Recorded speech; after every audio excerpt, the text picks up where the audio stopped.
मैं क्या हूँ कर समझ जाओगे, जीना हो जाएगा आसान, दुख और पीड़ा कम हो जाएंगे, जियोगे तुम सीना तान।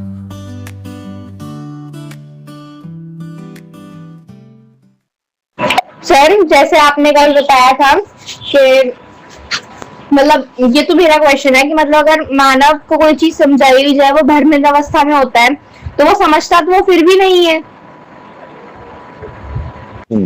सही बात। और आप बोलते हो कि वो भ्रमित अवस्था में इसलिए नहीं समझता, वो अगर ये चीज जान भी जाता है तो भी वो बात को नहीं समझता है।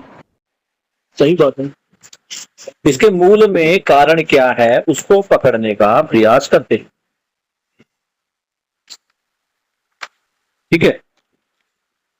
अच्छा, तुम मुझे ये बताओ,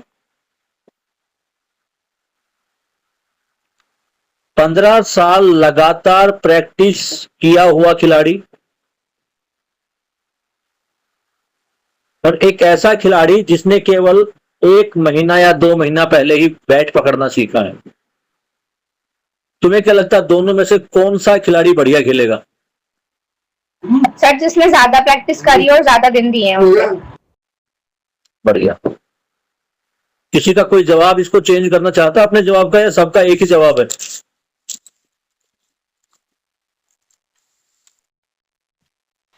सर वही है जो ज्यादा प्रैक्टिस करेगा, जिसको ज्यादा समय हो चुका होगा। तो तुम्हारे सवाल, तो माही के सवाल का जवाब इसी में।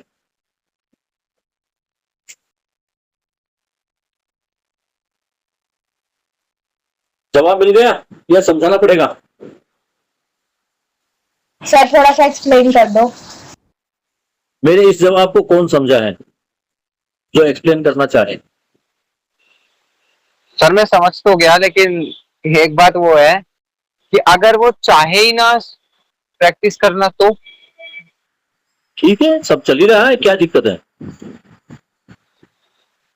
तो फिर कैसे वो बदलेगा? देखो, एक क्वेश्चन है और अभी तुम 5 बच्चे हो, 5,000 हो या 5 लाख हो, मुझे लगता है सबका जवाब सेम होगा।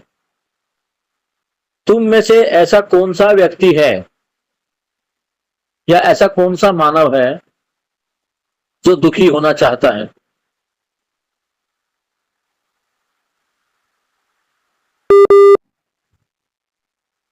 जवाब है कोई? सभी खुश होना चाहते हैं, वैसे भी आजकल की जनरेशन में तो कौन दुखी होना चाहता है। तो तुम में से ऐसा कौन सा मानव है जो सुखी होना चाहता है?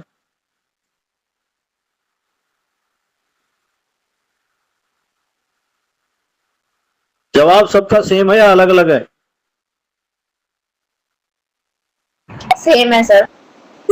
अब श्याम के सवाल का जवाब मिल गया।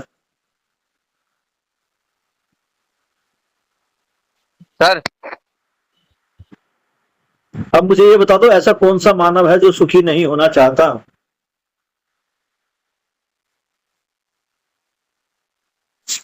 और मानव जो भी कुछ कर रहा है वो सुखी होने के लिए ही कर रहा है।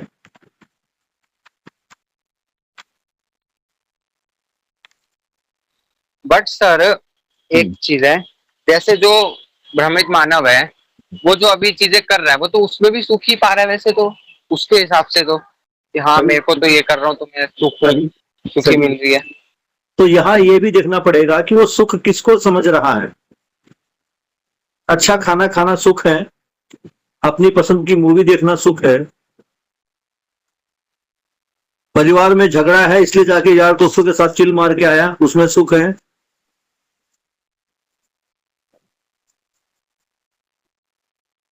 ये समझना पड़ेगा। अभी एक व्यक्ति है जो दारू के तो घूंट पी के वो अपने आप को सुख समझ रहा है कि मैं सुखी हूं, खुश हूं मैं। क्या वो खुश है?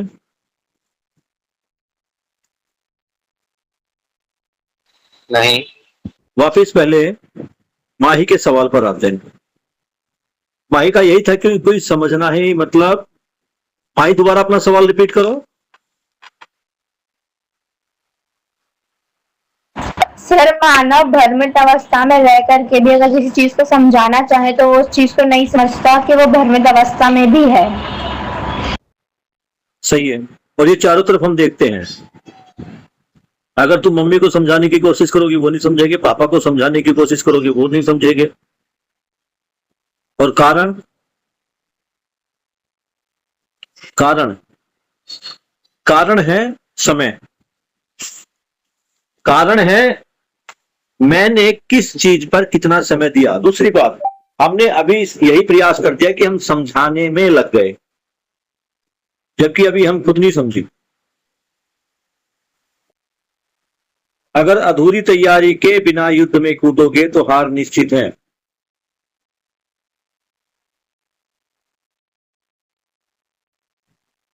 समझ पा रहे हो?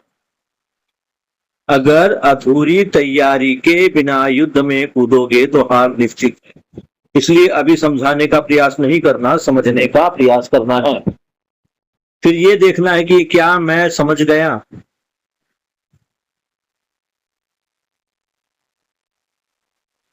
यहां समझने को भी समझना पड़ेगा। क्या मैं समझ गया, अर्थात क्या जैसा बाबा जी ने बताया है मैं वैसा जी पा रहा हूं। न्याय का अर्थ तो समझ गया, क्या न्याय मेरे व्यवहार में आ गया है। यहां काम करने की जरूरत है। तो पहले जब कोई भी चीज मुझ तक पहुंचेगी तो सूचना के रूप में पहुंचेगी। अभी ये जो ज्ञान भी है ये आप तक सूचना के रूप में पहुंच रहा है।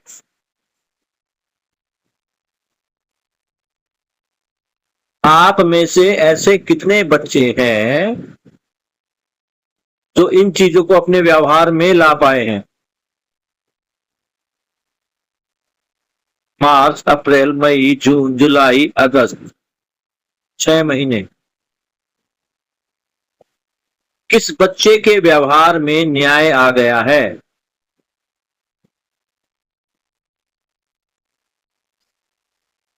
तो जब तक आपके व्यवहार में न्याय नहीं आएगा आप दूसरे को कैसे समझा सकते हो।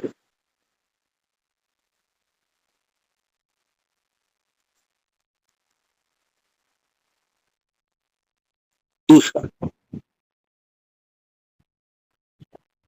मुझे लगता है कि जब बच्चा पैदा होता है 1 साल 2 साल का जब वो हो जाता है तो अपने घर परिवार में लोगों का आचरण व्यवहार, उनके बातचीत का तरीका, उनकी भाषा, इनको वो कॉपी करने लगता है। और तुमने देखा होगा छोटा बच्चा जब बोलना आरंभ करता है उसको कोई तुम चीज दोगे, उसका नाम बताओगे, बोलो मम मम, वो अपने आप बोलेगा मम, पोटी। इस टाइप के शब्दों को तुम बोलेगे तो वो तुम्हारा क्या करेगा, अनुकरण करेगा। जैसा तुम बोलोगे वैसा वो बोल के दिखाने का प्रयास करेगा और वो फिर खुश भी होगा कि जैसा पापा बोल रहे हैं, बहन बोल रही, भाई बोल रही, मैं भी वैसा बोल पा रहा हूं। अब अगर उस वातावरण में गालियां है तो बच्चा क्या सीख रहा है। उस वातावरण में अगर राम भगवान की पूजा है तो बच्चा क्या सीख रहा है। उस घर में अगर माँ बुर्के में है और पिताजी जाली वाली टोपी में है तो बच्चा क्या देख रहा है और क्या सीख रहा है। घर में आरती हो रही है तो बच्चा क्या सीख रहा है। और ये सीखने, समझने और करने का कार्यक्रम 2 साल की आयु से शुरू हो जाता है। सीखना, फिर उसका अनुकरण, अनुसरण करना। हम कहीं कीर्तन में जाते हैं, माँ तालियां बजाती है, बेटा भी साथ में बैठ के जो पहली बार कीर्तन गया माँ को देखता है, माँ इज समथिंग डूइंग समथिंग, वो भी बस डूइंग समथिंग। अपनी माँ का पूजा करने का तरीका और अपना पूजा करने का तरीका जांच लो। भगवान राम के अपनी माँ के विचार, अपने पिता के विचार, अपने आसपास के विचार और अपने विचारों को जान लो। मंदिर में जाकर शिव जी के ऊपर क्या क्या चढ़ाना है, अपने विचार, अपने मंदिर के विचार, वहां और आने वाले भक्तों के विचार को, जांच को देख लो, समानताएं मिलेगी। तो ये जो बोझ हम ढो रहे हैं, सेकंड ईयर की जो 2 साल की जो हमारी उम्र थी तब से ढो रहे हैं, ये बोझ है मान्यताओं का बोझ, समझ का बोझ नहीं है। 2 साल का बच्चा कुछ भी समझा नहीं है, देख के वो माता पिता का अनुसरण कर रहा है, यानी वो जैसा कर रहे हैं वो भी वैसा ही कर रहा है। घर में कभी दादाजी गणपति लाए थे, फिर पिताजी गणपति लाए, आज बेटा भी गणपति ला रहा है बगैर समझे। तो 2 दिन पहले जब हम गणपति की बात कर रहे थे, गणपति आया है, पड़ोस में भजन कीर्तन चल रहा है, तो मेरी पत्नी भी साथ में थी, बोली हम नॉर्थ वाले तो पागल हैं, भगवान कृष्ण, भगवान ये जो गणेश है तो नॉर्थ इंडिया में ही रहते हैं, इनके भाई महाराष्ट्र में रहते थे और वो अपने भाई को, गणेश को कुछ दिन के लिए वहां पर लेके गए थे और वहां उनका आदर सत्कार हुआ था, फिर बड़े धूमधाम के साथ उनकी विदाई हुई थी। तब से इस फेस्टिवल को हम मना रहे हैं। बताओ, एक नई बात ही पता लग गई मुझे भी। और हम देख भाई दूसरे को एक कर रहा तो मैं भी उसको देख कर रीस करके मैं भी गणपति ला रहा हूं, बिना समझे बिना कुछ करे।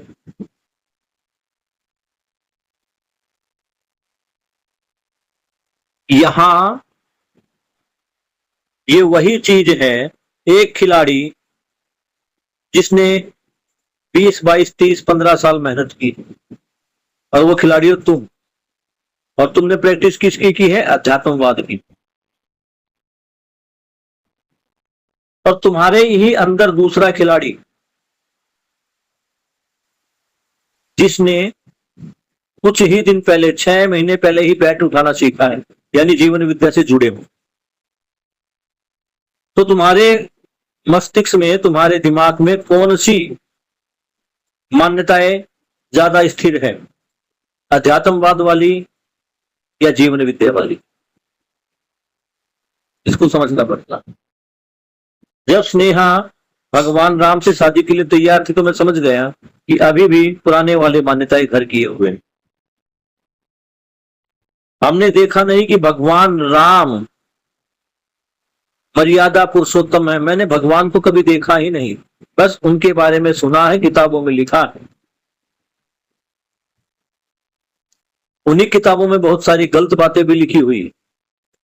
रामचरितमानस में भी अगर तुम देखोगे, कई दोहे, कई चौपाइयां ऐसी हैं जिसमें मनुष्य को जाति, वर्ग, वर्णों में बांटा गया है, जहां बताया गया है कि उस समय भी स्त्री और पुरुषों में भेदभाव था,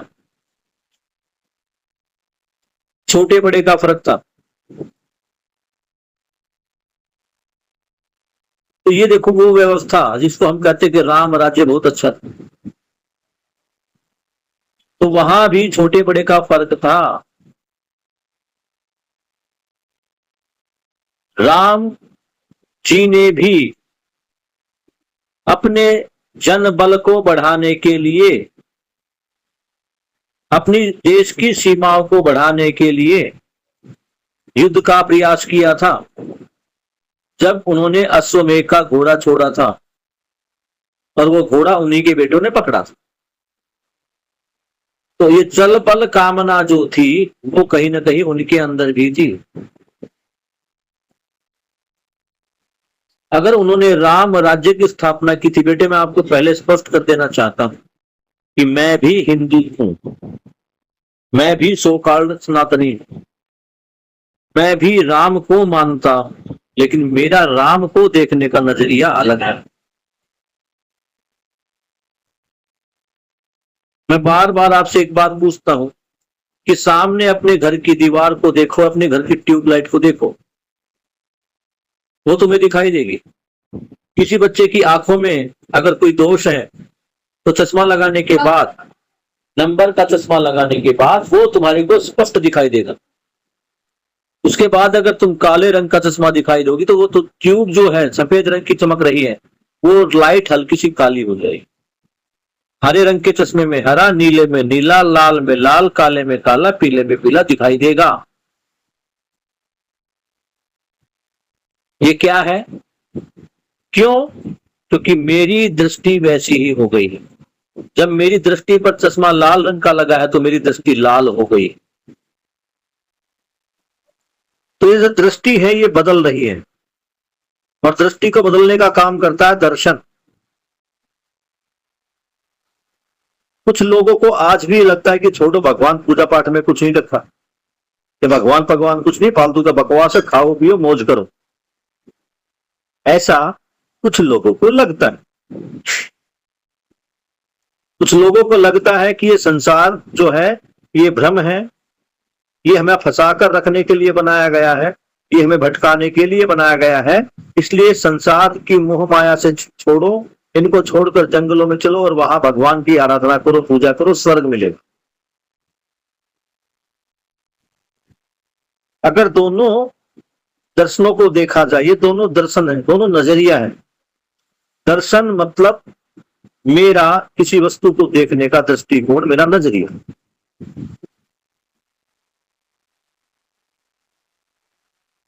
शायद कल भी बात हुई थी या 1-2 दिन पहले हुई होगी बात। पीपल का पेड़ खड़ा है,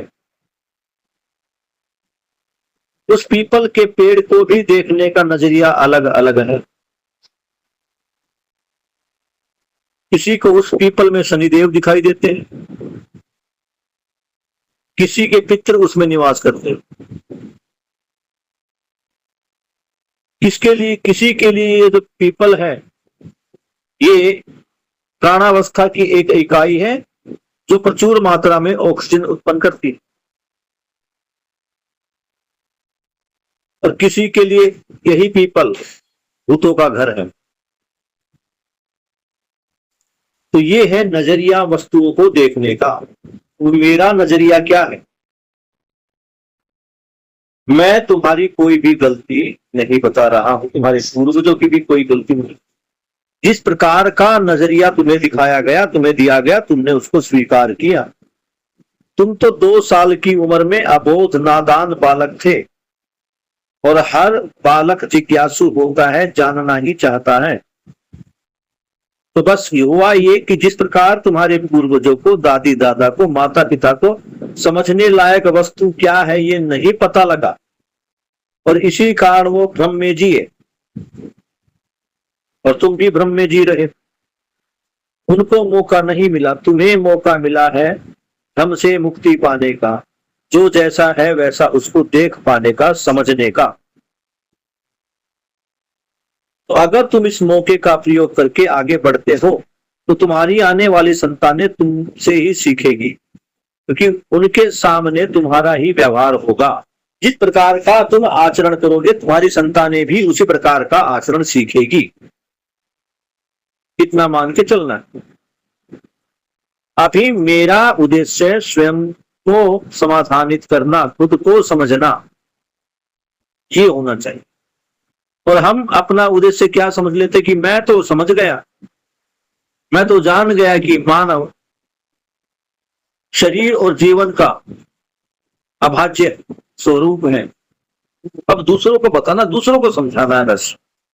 हम यहां पर चल पड़ते, यही से हमारा रास्ता खराब होना, गलत होना शुरू हो जाता है। अभी हमारा प्रयास क्या है कि मुझे समझना है, समझकर उसको अपने व्यवहार में लाना है, व्यवहार में लाके अपनी आने वाली पीढ़ियों को ट्रांसफर करना है। अब तुम देख लो तुम क्या ट्रांसफर करना चाहते हो। क्या तुम अपने बच्चों को ये ट्रांसफर करना चाहते हो कि जो टोपी वाला इंसान है, जो बुर्के वाली महिलाएं हैं, ये हिंदुओं की दुश्मन है? या ये ट्रांसफर करना चाहते हो कि ये भी इंसान है, ये भी शरीर और जीवन का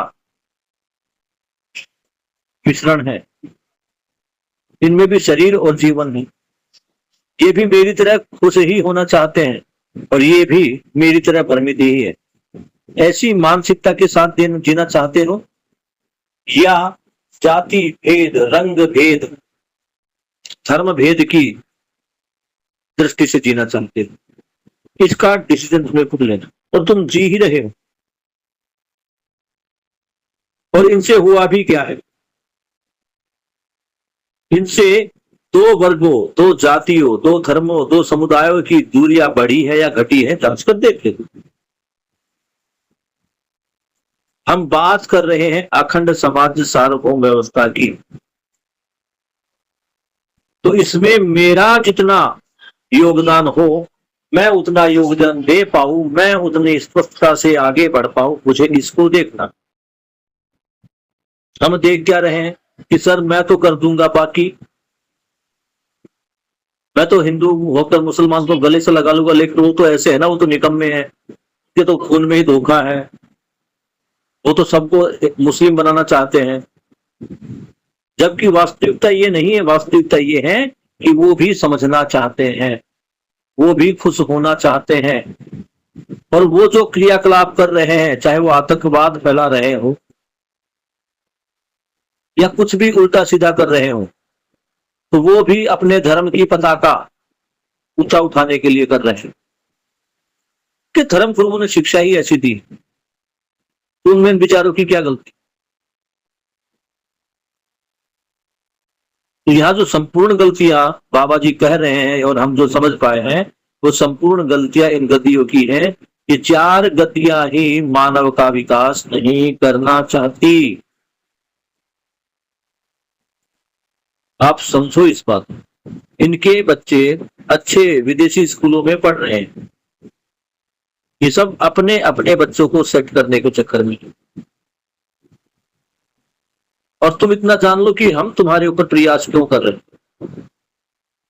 इसमें मेरा भी निजी स्वार्थ है। तुम समझो कि मैं बगैर स्वार्थ के तुम्हारे सामने ये 1 घंटा डेली प्रस्तुत होता हूं। मैं थका हुआ पूरी तरह से, आंखों में नींद है, मतलब बार बार आंखें बंद हो रही है, खाना मैंने अभी खाया नहीं है, लेकिन हम यहां जुड़े हैं तो मेरा निजी स्वार्थ है।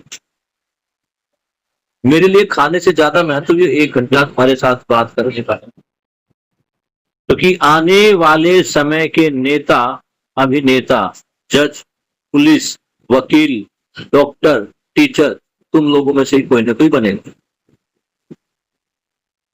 और इन पदों पर जाकर तुम्हारा जो आमना सामना होगा, तुम्हारा जो व्यवहार होगा, उसमें मेरे बच्चे भी शामिल होंगे। मेरे बच्चों को एक अच्छा वातावरण मिले, यहां मैं मेरे के दृष्टिकोण को अभी अपने बच्चों में देख रहा हूं, लेकिन जब इसको मैं विशाल रूप में देखता हूं तो मेरे बच्चे अर्थात तुम भी, तुम्हारी आने वाली संतानें भी, और इस धरती के सभी बच्चे जो कल को इस युवा अवस्था से प्रौढ़ अवस्था में जाएंगे, वो समझदार दिखे। मेरा इतना स्वार्थ, इससे ज्यादा मेरा स्वार्थ नहीं। जब श्याम डॉक्टर बनेगा तो श्याम एक अच्छा डॉक्टर बनेगा, क्योंकि वो शरीर और जीवन में अंतर कर पाएगा। वो समझ पाएगा कि डॉक्टर का काम लूटना नहीं होता, डॉक्टर का काम संपत्ति बनाना नहीं होता। डॉक्टर का कर्तव्य है मरीज को ठीक करना। डॉक्टर का दायित्व है मरीज को अच्छा स्वास्थ्य देना। अब 2 नए शब्द आए हैं, दायित्व और कर्तव्य। देखने में ये दोनों एक जैसे ही लगते हैं। क्या कोई बच्चा दायित्व और कर्तव्य में फर्क बता पाएगा? ये मेरा दायित्व है और ये मेरा कर्तव्य है। क्या कोई बच्चा इनमें कुछ अंतर समझा पाएगा? बताइए, क्या है ये दायित्व और कर्तव्य? सर कर्तव्य तो वो होता है ना, जैसे कि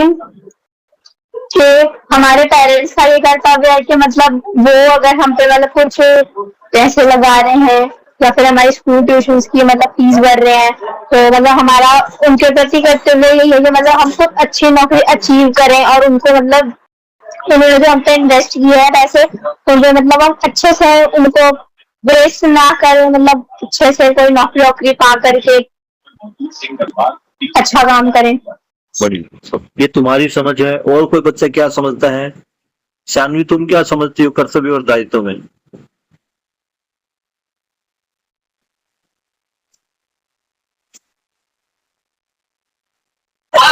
सर आप ही बता दो सर, मेरे को तो तुम जो समझती हो बताओ पहले, मैं तो बता दूंगा। लेकिन तुम्हारा क्या अवधारणा, तुम क्या समझती हो उतना बताओ, जितना तुम्हारी समझ में आया।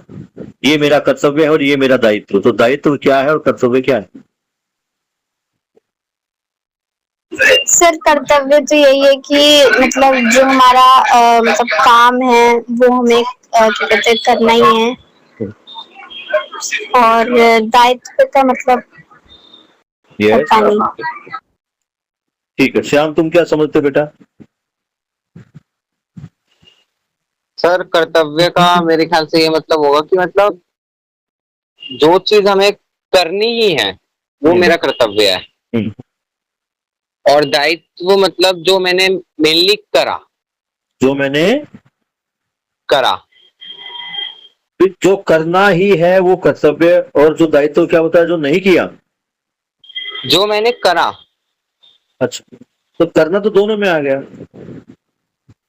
नहीं तो कर्तव्य मतलब करना ही करना है, वो करना है मतलब बाद की बात हो रही है। ठीक है, और दायित्व मतलब जो मैंने अभी तक करा, मतलब ये होता है मेरे ख्याल से तो। ठीक ठीक है। अंजलि, तुम क्या समझती हो बेटा? सर मुझे लगता है कर्तव्य वो होता है जो हमारी जिम्मेदारी होती है, जैसे कि एज अ स्टूडेंट हमारी। हम्म, ठीक है, और बताओ, और कहीं से कुछ पकड़ पा रही हो? जैसे जैसे हमारे कर्तव्य मतलब जो हमारी जिम्मेदारी से पढ़ाई करना या फिर बड़ों की इज्जत करना, उनका सम्मान करना तो हमारा कर्तव्य हो गया। और दायित्व जैसे कि जो हमें कोई विशेष पद की वजह से मिला हो, जैसे कि मान लो कि हम टीचर हैं तो टीचर का दायित्व होगा कि बच्चों को पढ़ाना, डॉक्टर का हो गया लोगों को इलाज करना, उनकी सेवा करना, तो वो उनका दायित्व हो गया। और जो लाइक कॉमन चीजों में जो हमारी जिम्मेदारी होती है वो कर्तव्य हो गया। बढ़िया। देखो, कुछ समझ पा रहे हो तो उसका जब तक बताओगे नहीं ये अच्छा आएगा। और बताओ बेटा, स्नेहा तुम बताओ। सर कर्तव्य के अंदर आ जाती है वो चीजें जो हमें शुरू से मिल जाती है, क्या? यानी कि अगर कर्तव्य के अंदर वो चीजें होती है जो हमें शुरू से मिलती है, जो हम क्या, जैसे अगर हम बच्चे हैं तो हमें मम्मी पापा को हमें लगता बोलना है, हमें घर में रहना है, उनके पैर छूने हैं, ये हमारे कर्तव्य हो गए। और दायित्व वो होते हैं जब हमें जो हमें समझ के बाद आते हैं, समझदारी के बाद जो काम हम करते हैं वो हमारे दायित्व बन जाते हैं, मतलब उनकी रिस्पॉन्सिबिलिटी कर्तव्य हमें नहीं समझ आ रहेगा। जाती अगर तुम कोई समझ के काम कर रहे हो तो क्या वो कर्तव्य नहीं रहेगा? है। वो कर्तव्य के साथ दायित्व बन जाएगा, वो वर्क कीजिएगा तो वो उसके अंदर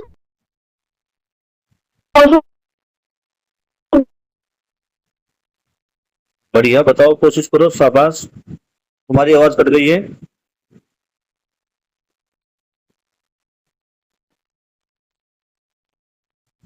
और कोई बताना चाहे कर्तव्य दायित्व?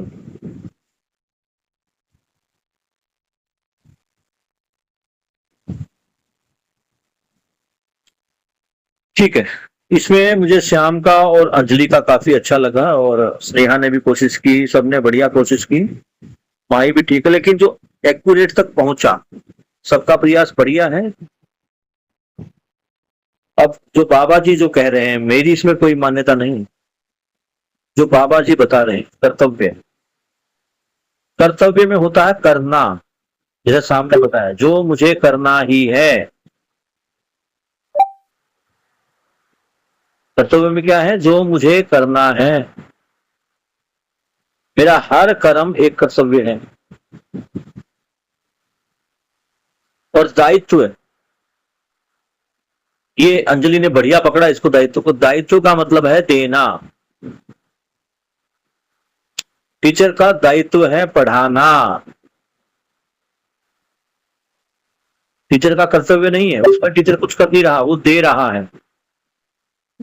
माता पिता का दायित्व है बच्चों का पोषण करना, कर्तव्य नहीं है। हाँ, माता पिता का कर्तव्य है कि वो अपने पिताजी की देखभाल करे। जिसमें करना आता है ना, माता पिता की सेवा करो, गरीबों की मदद करो, सदा सत्य बोलो, झगड़ा मत करो, तो ये सब कर्तव्य है। और जिसमें समझने के बाद कुछ देने का आता है कि मुझे देना है, मुझे धरती को देना है, तो ये मेरा दायित्व है। मुझे धरती को संतुलित करना है, ये मेरा कर्तव्य है, दायित्व है, दायित्व है। डॉक्टर का दायित्व है कि वो मरीज का ठीक से इलाज करे, कर्तव्य नहीं है, दायित्व है। टीचर का दायित्व है कि उसने जो कुछ जैसा समझा वैसा ही बच्चे को भी समझा दे, ये दायित्व। स्नेहा का कर्तव्य है कि वो माँ बाप की सेवा करे, और स्नेहा का दायित्व है कि वो अपनी बहन को भी समझदार बनाए। तो जिसमें हम कर रहे हैं वो करने वाला जो पोर्शन है वो कर्तव्य है, जो देने वाला पोर्शन है, समझ देना, ज्ञान देना, ये दायित्व है। हर माँ का दायित्व है कि वो अपनी बेटी को जो भी उसे कुछ खाना वाना बनाना आता, घर के काम आते, सब कुछ उसको दे, उसको सिखा दे। तो इसको अगर हम थोड़ी देर के लिए समझना चाहे तो कर्तव्य हमेशा लघु का होता है, यानी छोटों का होता है, और दायित्व किसका होता है? हमेशा बड़ों का, जो समझ चुके हैं, जो दे रहे हैं। ये मेरी अपनी समझ, बाबा जी के अनुसार, जो बाबा जी समझा पा रहे, जो मैं समझ पाए।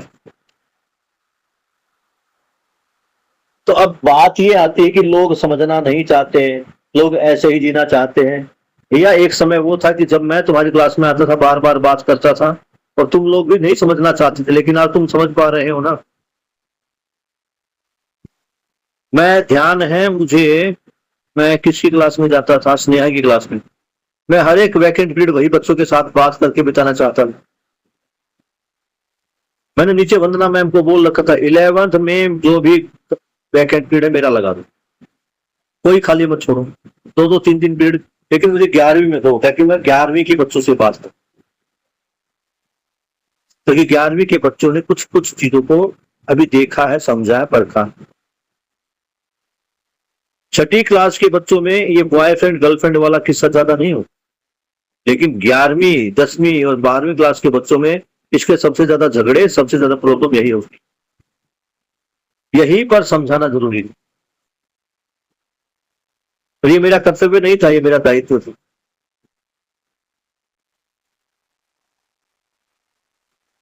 वो अलग बात है कि मुझे कैसा क्या कितना क्या मौका दिया गया वहां पर, लेकिन मैंने भरसक प्रयास किया कि मैं अपने आने वाली संतानों के लिए एक अच्छा माहौल यहाँ क्रिएट करूं।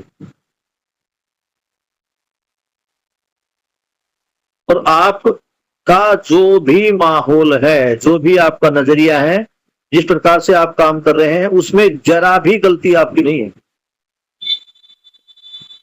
अगर आप चोरी कर रहे हैं, आप नशा कर रहे हैं, आप झूठ बोल रहे हैं, आप अपने कर्तव्यों से पीछे हट रहे हैं, अपने दायित्वों से पीछे हट रहे हैं, बिल्कुल भी गलती आपकी नहीं है, क्योंकि आप केवल अनुकरण और अनुसरण कर रहे हो। किसका?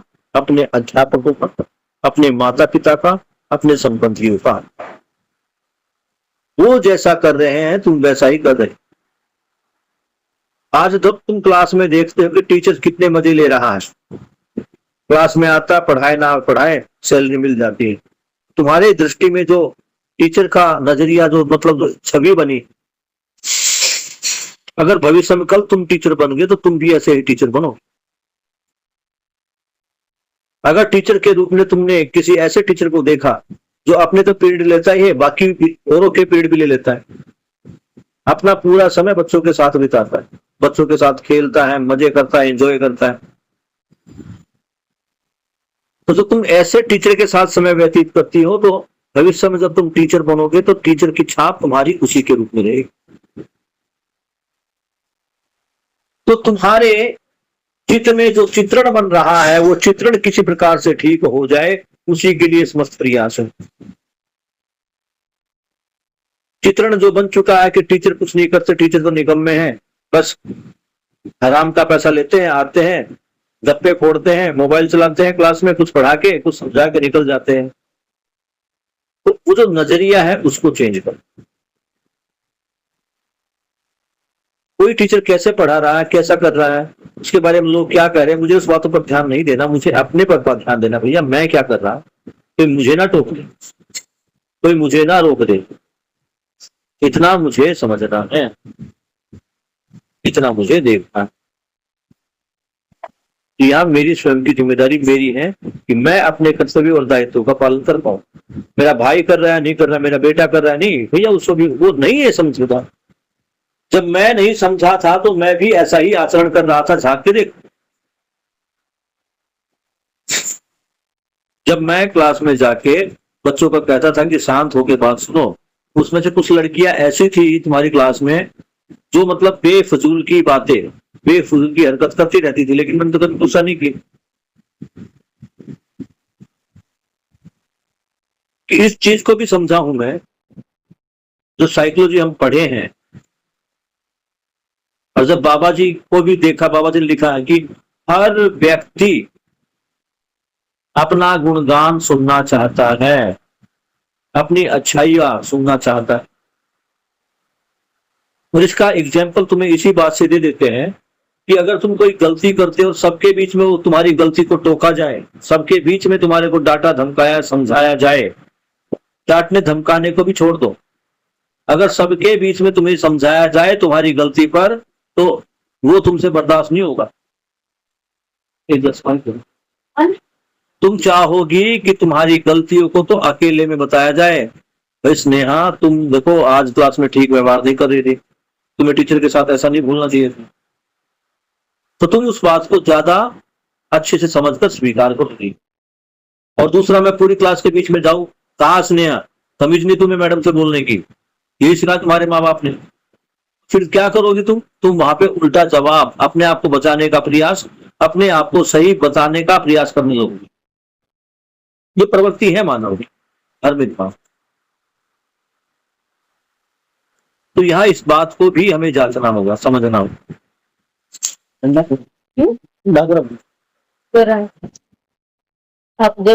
समझ पा रहे मेरे बच्चों?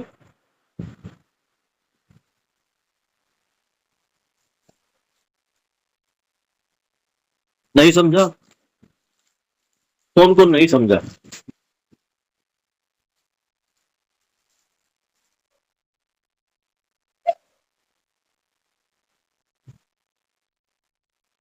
ये मतलब अंगूठे दिखा रहे हो? कौन से अंगूठे है? सर कुछ भी कर लो नहीं समझेंगे, ये वाला अंगूठा तो नहीं है। नो सर, मतलब समझ आ गया है, वो वाला अंगूठा है ये। वो छोटे वाले बच्चे करते ना, ये देख लो कुछ नहीं करेगा, ऐसा अंगूठा दिखाता है, इसका मतलब नहीं समझे।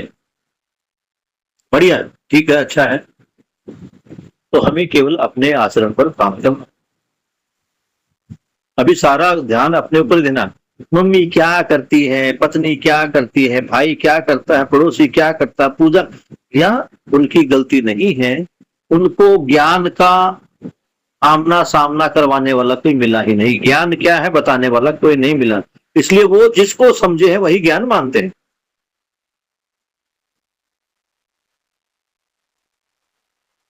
अगर तुम उनको कहोगे न लाओ तुम्हें भगवान दिखा, तू ऐसा तेरे को पागल डिक्लेयर कर देगा, भगवान दिखाएगी, ये भगवान है। तो ये काम भी एकदम से नहीं होता, धीरे धीरे ही होता है। अस्तित्व सह अस्तित्व ऐसे नहीं समझाया जाता भी, सारा करने के बाद 7वें दिन चला जाता है, देखो भाई अब भगवान को समझो, भगवान क्या है। तो पहले दिन खुद कहो तुम भगवान दिखाता हो, भगवान दिखाता हो, कोई नहीं आएगा, पागल तू पागल है।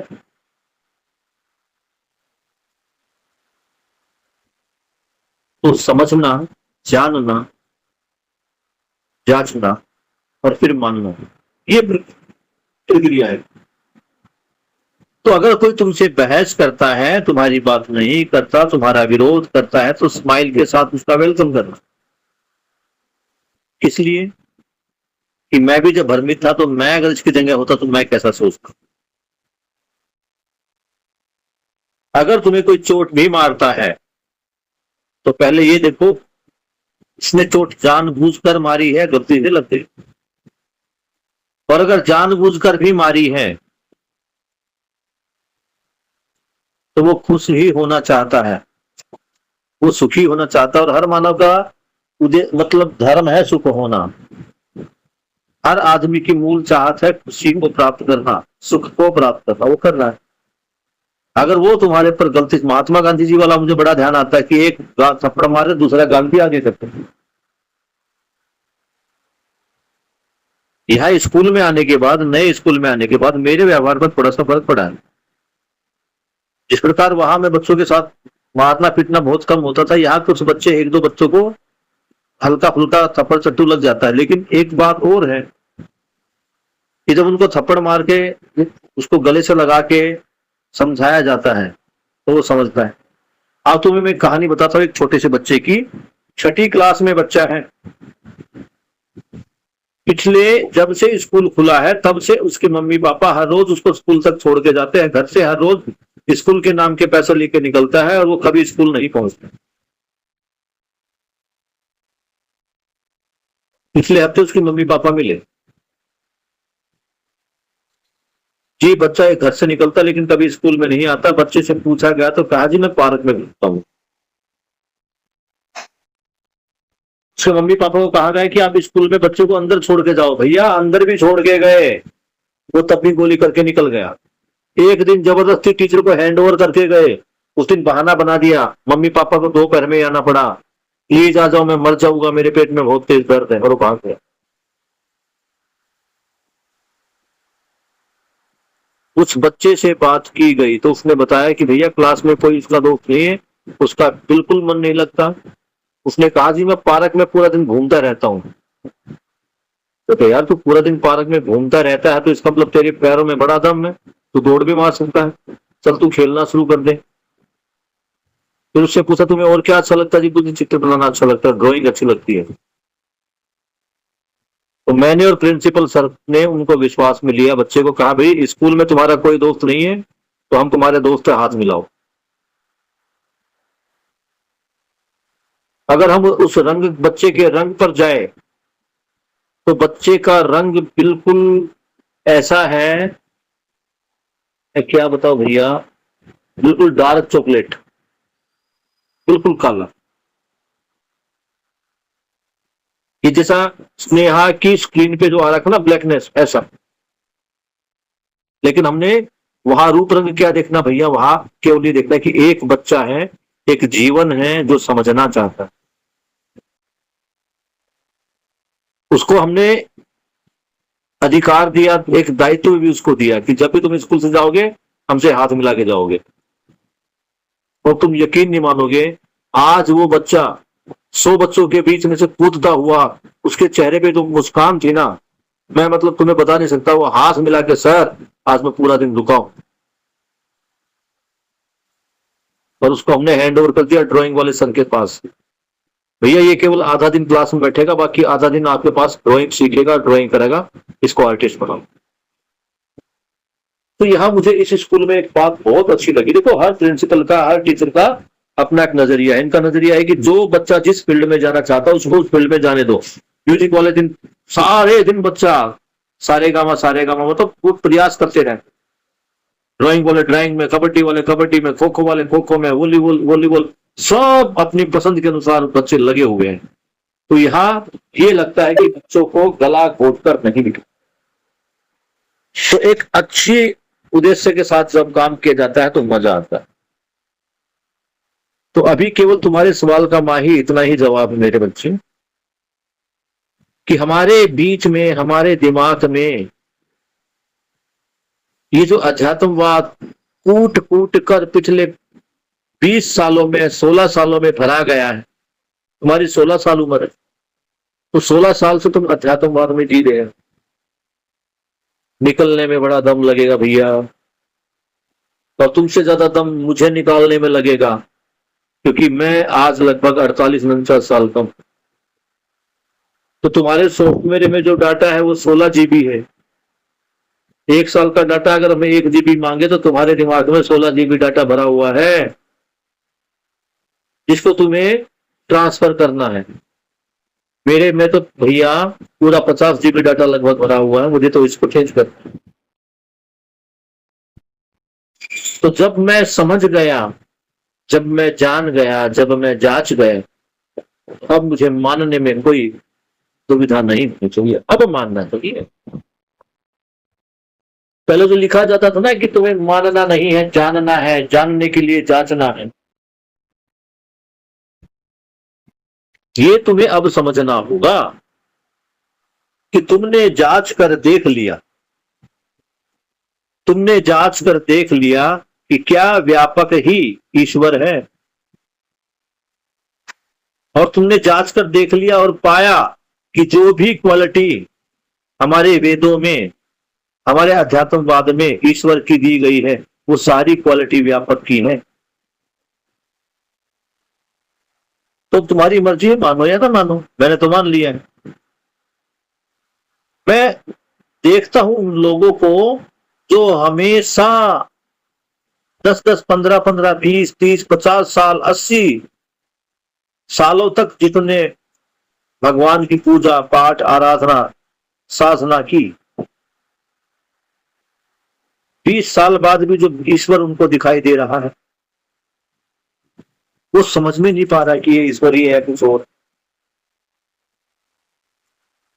और बाबा जी ने हम पर इतनी कृपा की है कि कुछ ही दिनों में, अगर मैं समझू तो 1 हफ्ते में ही मैं इस लायक हो जाता हूं कि मैं समझ पाऊं कि ईश्वर क्या। कुछ महीने के, कुछ साल के अध्ययन के बाद मैं देख पा रहा हूं कि मैं ईश्वर में इतनी डूबा भीगा गिरा हूं। ईश्वर हर कण में समाया है और हर कण इस ईश्वर में ही। मैं तो मतलब जब ये सोचता हूं ना, ये 2 बातें मेरे दिमाग में सब ठीक करती हैं कि पूरी धरती इस ईश्वर में है और धरती के हर कण कण में ईश्वर। और ये ईश्वर, इसने किसी ने इसको बनाया नहीं, ये था ही, बल्कि इसमें होने मात्र से ही सभी इकाइयां ऊर्जावान है, क्रियावान है। इसमें होने मात्र से ही हर इकाई का एक भार है, एक रूप है, होने मात्र से। तो ये जो दृष्टियां, इसे बोलते दृष्टि का परिमार्जन या दृष्टि में परिवर्तन।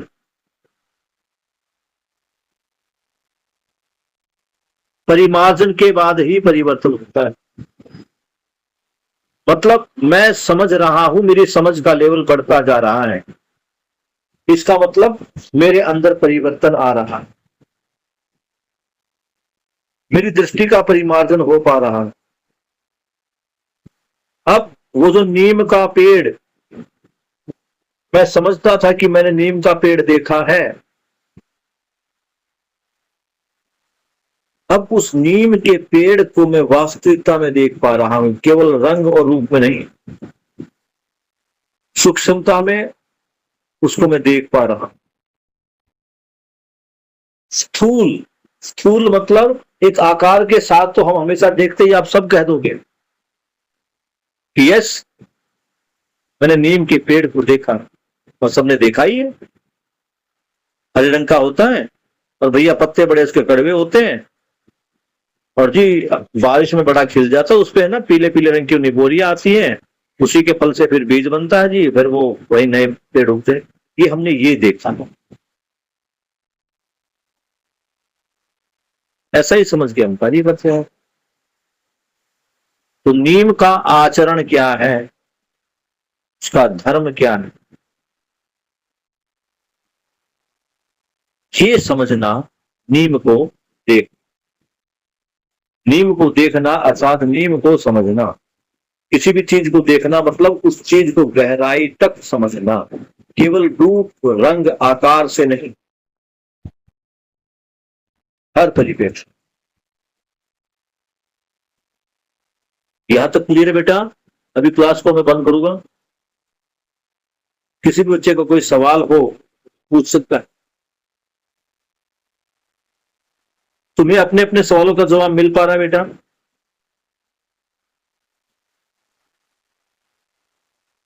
अंजलि और माही, तुम्हें जवाब मिल रहा है बेटा? Yes sir. उसी पे काम करना, मम्मी पापा को नहीं बदलना, सॉफ्टवेयर बहुत पुराना है, उनके साथ बैठो, बातें करो।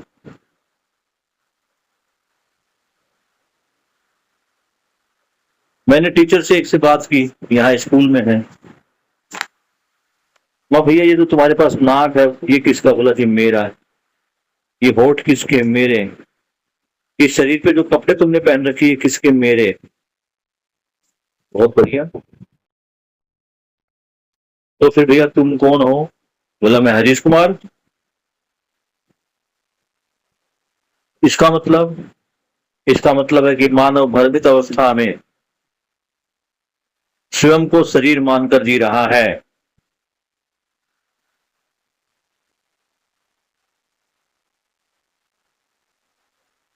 तो भैया हरीश कौन? बोला मैं।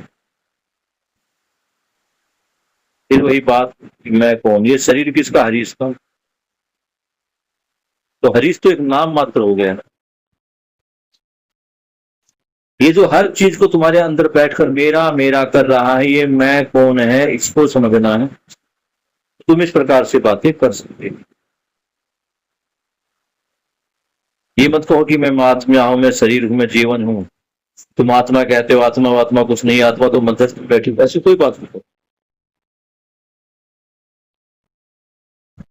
ज्ञान का अर्थ है जो जानते हैं और जो नहीं जानते। तो नहीं जानने से जानने की आग्रह। जो नहीं पता उसको जानना ही ज्ञान है।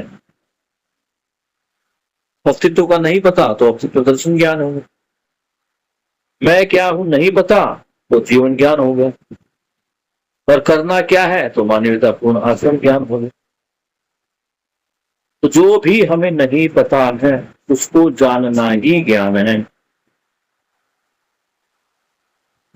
जो पता है वो तो पता ही है, उसमें क्या दिक्कत? और जो पता है जिसको हमने मान लिया उसको जांच लेना है, जांचना भी साथ के साथ।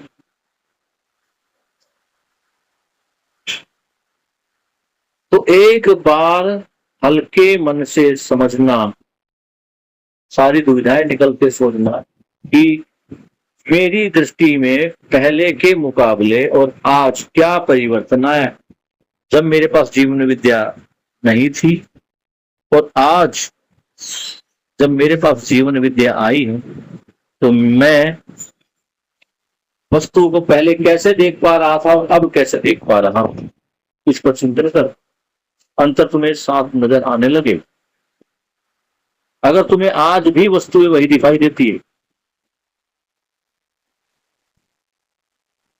अब जिसको हम भगवान कहते हैं, अब एक एग्जाम्पल देंगे राम का। राम बना है शरीर से, राम का एक शरीर है और वो शरीर जो है वो सूक्ष्म कोशिकाओं से मिलकर बना हुआ है। कोशिकाएं पदार्थ में रासायनिक परिवर्तन के पश्चात बनी। तो पदार्थ जो है उसका सबसे छोटा हिस्सा परमाणु है और परमाणु में भी खाली स्थान है। तो राम के हर कोशिका में, राम के हर अंग में, या विस्तार से देखा जाए तो राम के शरीर में भी व्यापक है। राम भी व्यापक में है और व्यापक राम में है, यानी उसके शरीर में। तो अब ये देखना पड़ेगा कि बड़ा कौन।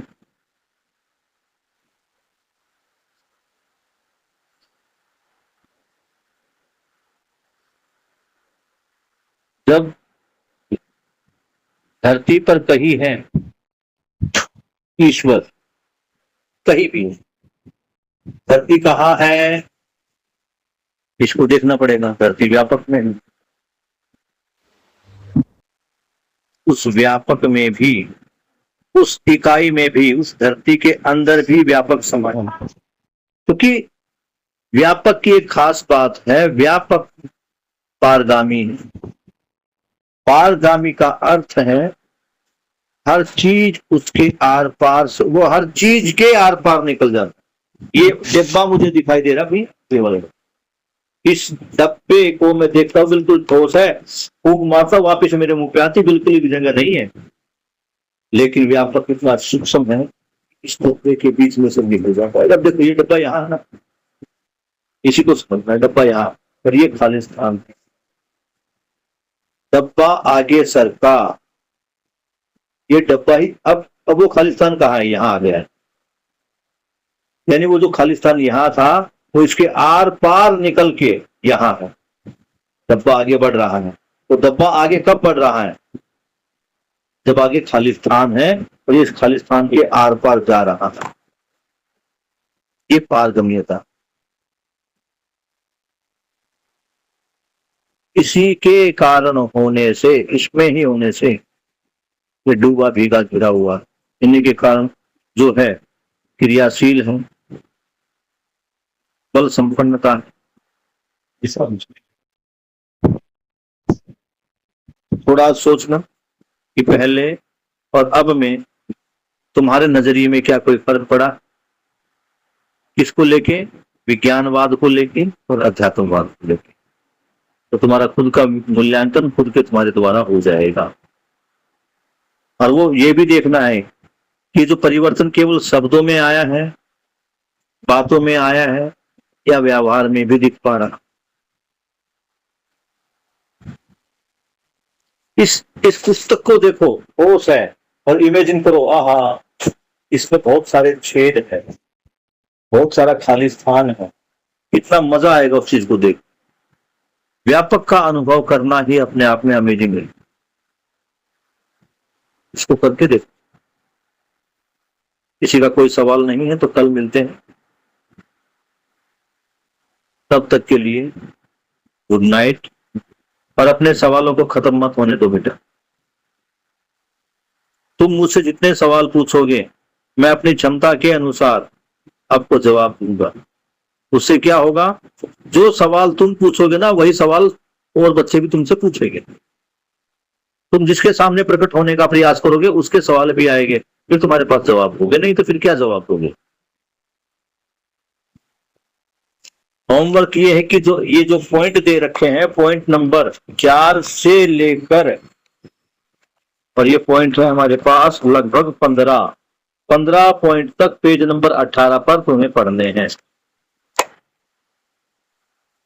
कल शाम को क्लास होने से पहले सारे पॉइंट तुम्हारे गो थ्रू हो जाने चाहिए, तभी समझने का समझाने का मजा आएगा। चलो ठीक है, क्लास समाप्त करते हैं। Good night.